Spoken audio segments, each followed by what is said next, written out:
વગર તપાસે છેડતી કેવી રીતે દાખલ થઈ? તમે જોઈ છેડતી? તમે જોઈ? તમે પોતે ત્યાં ઉભા હતા, તમે પેલી બેનને ધક્કો મારીને બહાર લઈ જાવ છો. એ તો સાહેબ એ તો પછી હું આવી હતી, એ પેલા તો બનાવ બન્યો. તમે છેડતી જોઈ? ત્યાં છેડતી કરવા ગયા હતા આ લોકો? બનાવ બની. હું શું કહું, આ છેડતી કરવા ગયા હતા ત્યાં? એ છેડતી કેન્દ્ર છે, એ કોલેજ છે, તો ત્યાં છેડતી કરવા ગયા? કોલેજ છે, આ કોલેજિયન છે. તો ટેકાના ભાવની ખરીદી કરનારા લોકો ખેડૂત પાસેથી પૈસા માંગે છે, એના માટે કોઈ એમને જાણ કરી, તો આનું શું છે? એક મિનિટ, તમે એમ કહો જ્યાં રજૂઆત કરવાની ના કરો. પ્રાંત અધિકારીને 18, 19, 20 તારીખે 3 વખત રજૂઆત કરી.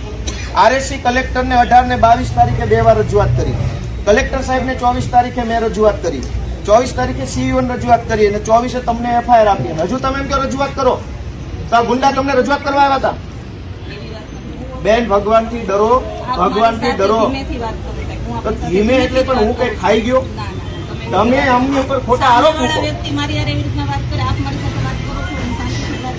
બેન, તમે છેડતીનો આરોપ કેવી રીતે લગાવ્યો એમના ઉપર? હાલો, પગે લાગુ. લો, છેડતીનો આરોપ કેવી રીતે કર્યો? કેવી રીતે છેડતી કરી હમણે? નહીં, કેવી રીતે છેડતી કરી હમણે? છેડતી